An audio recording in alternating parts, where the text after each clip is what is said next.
अदिति चौहान। जी ma'am आपका parcel. भैया नहीं चाहिए please. Ma'am ma'am ma'am ma'am अगर आपको नहीं चाहिए तो आपने जहाँ से ऑर्डर किया है वहाँ से आप रिटर्न रिक्वेस्ट डाल दीजिए, वापस हो जाएगा, पर यहाँ तो आपको लेना पड़ेगा। ठीक है दीजिए। मैम हाँ एक गिलास पानी मिलेगा? भैया आप कहीं और पी लो पानी please. Ma'am ma'am ma'am ma'am बहुत जोरों की प्यास लगी है। ठीक है लाती हूँ।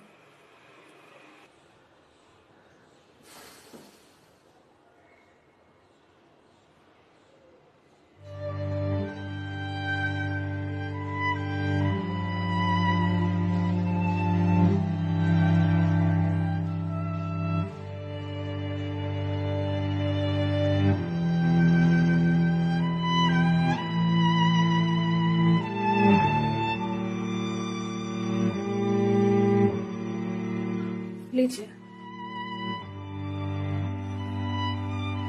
लीजिए भैया, देख क्या रहे हैं?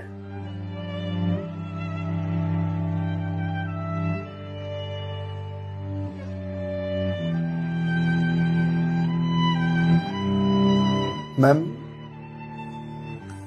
आपको कोई दिक्कत है? मतलब आप किसी परेशानी में हैं? भैया पानी पीकर ग्लास दीजिए आप। मैम छोटा मुंह बड़ी बात कह रहा हूँ, पर अगर आप किसी परेशानी में हैं तो आप मुझे बता सकती हैं। भैया आप पानी पीजिए, ज्यादा समाज से भी मत बनिए।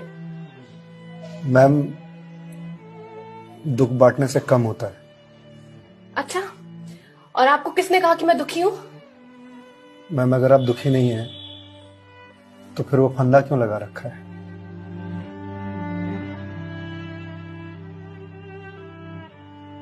मैम मैंने सुना है खुशियां बांटने से बढ़ती हैं और दुख बांटने से कम होता है। मैम बड़े से बड़ा दुख कम हो जाता है अगर आपके पास कोई सुनने वाला हो। Ma'am ma'am ma'am ma'am please ma'am रोइए मत मैम। मैम देखिए ये तो मुझे नहीं पता कि आपको क्या परेशानी है, पर अगर आप मुझे बताएंगे तो शायद मैं कोई सॉल्यूशन निकाल पाऊं। नहीं, कोई मेरे लिए कुछ नहीं कर सकता। मेरे पास अब मरने के अलावा कोई ऑप्शन नहीं है। मैम ऑप्शन तो ढूंढने से मिलता है ना। आप एक बार मुझे बताइए ना, शायद मैं कोई जीने का ऑप्शन ढूंढ पाऊं आपके लिए। क्यों बताऊं तुम्हें? क्या कर लोगे तुम? मैंने बोला ना, मेरी हेल्प कोई नहीं कर सकता है। मैम आप अगर मुझे नहीं बताएंगे तो मैं वैसे भी कुछ नहीं कर पाऊंगा, पर अगर आप मुझे बताएंगे तो शायद मैं कोई हल निकाल पाऊं। और अगर कोई हल नहीं निकला तो आप तो वैसे भी सुसाइड करने जा रही थी, तो जाने से पहले अपना दुख मुझे बताते जाइए प्लीज।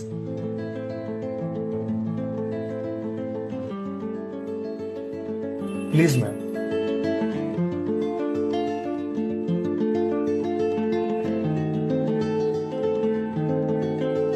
मैं ईएमआईज़ के चक्कर में फंस चुकी हूँ। मतलब मैम? कुछ साल पहले एक कोर्स के लिए मैंने लोन लिया था, फिर उसके कुछ वक्त के बाद एक और लोन, और ये लोन का सिलसिला यूं ही चलता गया। इस महंगाई के जमाने में पैसे की जरूरत तो हर किसी को पड़ती है, मुझे भी थी। मैंने प्राइवेट कंपनी से भी लोन लिए, ज्यादा ब्याज पर, और अब मैं उन्हें चुका नहीं पा रही हूँ। क्यों मैम, आपके पास जॉब तो होगी ना? जॉब थी, पर मैं जिस कंपनी में जॉब करती थी उस कंपनी ने मुझे ये कहकर टर्मिनेट कर दिया कि फाइनेंशियल लॉस के कारण वो मुझे और मुझ जैसे कुछ एम्प्लॉयज को सैलरी नहीं दे सकते। तो मैम आप किसी और कंपनी में ज्वाइन कर लो, बहुत सारी कंपनीज हैं यहाँ तो। तुम्हें क्या लगता है मैंने अप्लाई करने का ट्राई नहीं करा होगा? जॉब नहीं खोजी होगी? बहुत की थी, पर इस रिसेशन के जमाने में जॉब मिलना कितना मुश्किल है कि तुम जैसे डिलीवरी बॉय को क्या पता।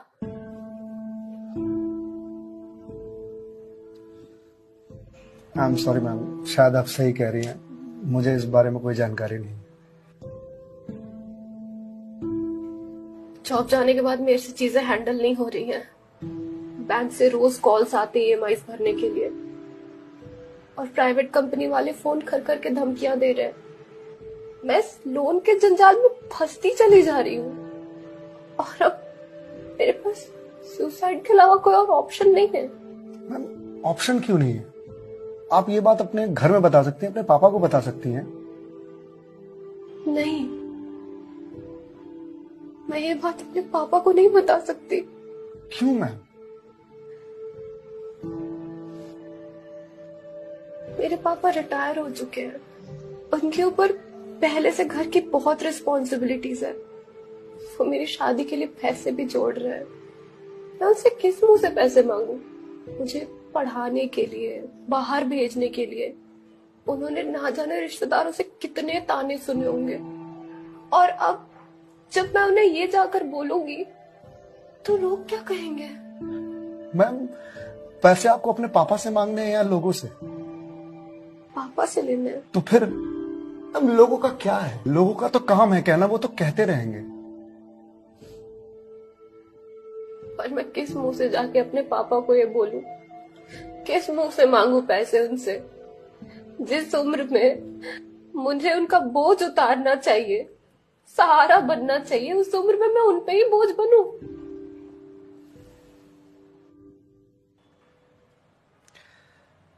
मैम, एक बात बताएंगे आप? बचपन में आपके सबसे फेवरेट चीज क्या थी? बचपन में मुझे साइकिल का बहुत शौक था। तो मैम, आपको साइकिल किस एज में मिली थी? यही कोई 8 साल की होंगी मैं। तो साइकिल तुरंत मिल गई थी आपको? नहीं, पापा तो मान ही नहीं रहे थे। बोल रहे थे गिर जाएगी, चोट लगा लेगी। तो फिर कैसे साइकिल मिली? बहुत जिद की थी मैंने, बहुत। खाना पीना सब छोड़ दिया था। तो मैम, साइकिल के लिए जो जिद किया आपने, तो शर्म आई होगी आपको? तो मुझे मुझे क्यों शर्म आएगी? पापा है वो मेरे, उनसे जिद नहीं करूंगी तो किससे जिद करूंगी? तो मैम, जब बचपन में साइकिल के लिए जिद करने में शर्म नहीं आई, तो अब क्यों आ रही है? मैम, अभी आपने कहा कि आपके पापा आपकी शादी के लिए पैसे जोड़ रहे हैं, और आप तो यहाँ सुसाइड कर रही हो। तो वो उन पैसों का क्या करेंगे? या उन्हें ये जानकर बहुत खुशी होगी कि उनकी बेटी ने शादी का बोझ हल्का कर दिया उनके सिर पर से। मैम, आपको मालूम है, हमारे जनरेशन की दिक्कत यही है कि हम अपने आप को इतना बड़ा समझ लेते हैं कि हम अपने पेरेंट्स से ही अपनी बात छुपाने लगते हैं। कभी ये कहकर कि पापा मम्मी नहीं समझेंगे, या कभी ये कहकर कि मैं उन्हें परेशान नहीं करना चाहती, या कभी ये कहकर कि हम दोनों की सोच नहीं मिलती है। एक बार आप अपनी दिक्कत अगर अपने पेरेंट्स से शेयर कीजिएगा ना, तो आपको जीवन में फिर कभी सुसाइड करने की जरूरत नहीं पड़ेगी, या मेरे जैसे किसी अनजान से अपनी बात शेयर करने की जरूरत नहीं पड़ेगी। प्लीज मैम, एक बार शेयर करके देखिए। उनसे बेहतर दोस्त इस दुनिया में कोई नहीं हो सकता। प्लीज मैम, एक बार ट्राई कीजिए। Please ma'am.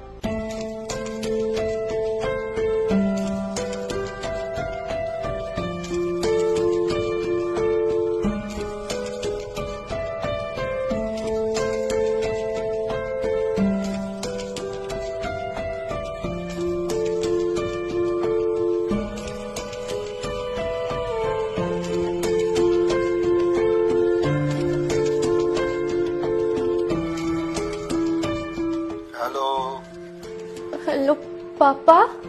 हाँ दीदी, बोल, कैसी है बेटा? पापा, मुझे आपसे कुछ बात करनी है। हाँ बोल ना बेटा। पापा, मैं क्या हुआ बेटा? पापा, मैं बहुत परेशान हूँ। हाँ तो मुझे बता ना, किस लिए परेशान है? अदिति बेटा, रो क्यों रही है? बता ना, क्या बात है? पापा, वो मैंने बैंक से लोन ले रखा था ना,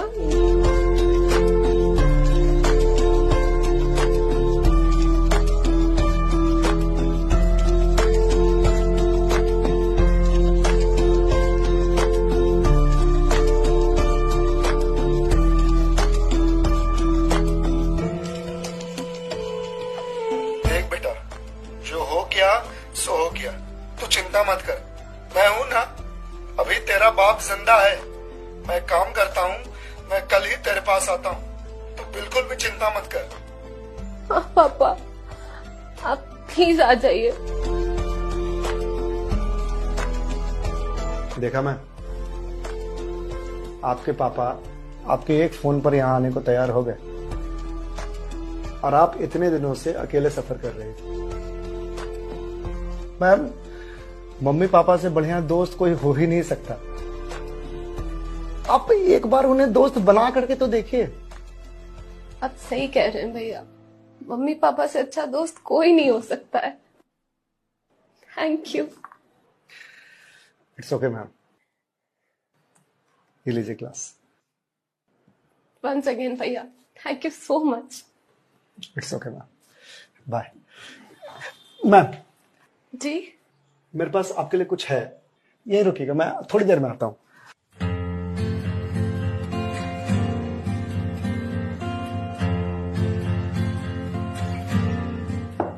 मैम। जी भैया।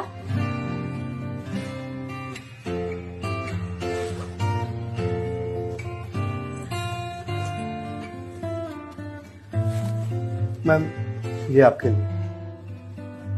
भगवत गीता? जी मैम। मैम, 2020 का साल मेरे लिए बहुत बुरा था। कोरोना में मेरी जॉब चली गई। पहले के कुछ महीने जो थे वो तो सेविंग्स से निकल गए, लेकिन उसके बाद के कुछ महीने बहुत ज्यादा टफ था। मेरे ऊपर भी आपके ही तरह बहुत सारे EMIs थे जो मैं पे नहीं कर पा रहा था, जिस वजह से मैं बहुत परेशान था और सुसाइड करने की सोचने लगा था। और एक दिन तो सुसाइड करने निकल भी गया था, लेकिन पापा ने मुझे पकड़ लिया। पहले तो बहुत डांटा,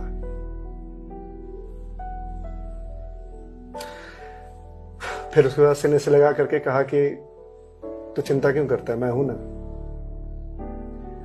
उन्होंने ही मेरे सारे बिल्स पे किए और उसके बाद ये भगवत गीता दिया मुझे और बोला, बेटा जीवन में जब भी कोई परेशानी आए, किसी चीज का हल ना मिले तो ये पढ़ लेना, इसमें जीवन की सारी परेशानियों का हल तुझे मिल जाएगा। और मैम, वो दिन है और आज का दिन है। आज जिस कंपनी से मैं आपको डिलीवरी करने के लिए आया हूं वो मेरी ही कंपनी है। आपकी अपनी कंपनी है? जी मैम।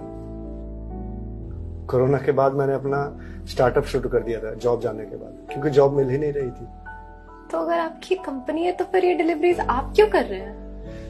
मैम, मुझे अच्छा लगता है अपना काम खुद करना, और शुरुआत तो मैंने अकेले से ही किया था ना। आज भी जब मन करता है तो निकल जाता हूँ डिलीवरी करने के लिए। और देखिए, आज तो निकलना मेरा सफल रहा, आपसे मुलाकात हो गई और जो सीख मुझे भगवत गीता से मिली वो मुझे आपको देने का मौका मिला।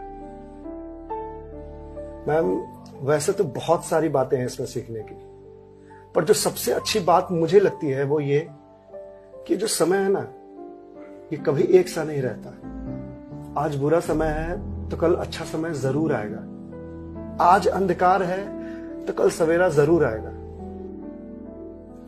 इसलिए कभी भी अच्छे समय में इतराना नहीं चाहिए और बुरे समय में विचलित नहीं होना चाहिए। समय है, कट जाएगा। मैम, इस एक थॉट ने मेरी पूरी जिंदगी बदल दी। मैम, तो अब आप पढ़िए इसको, देखिए शायद आपको कुछ और मिल जाए। पर मैम, जो भी मिले उसे लोगों से शेयर जरूर कीजिएगा, क्योंकि कहते हैं ना, ज्ञान बांटने से बढ़ता है। Thank you ma'am.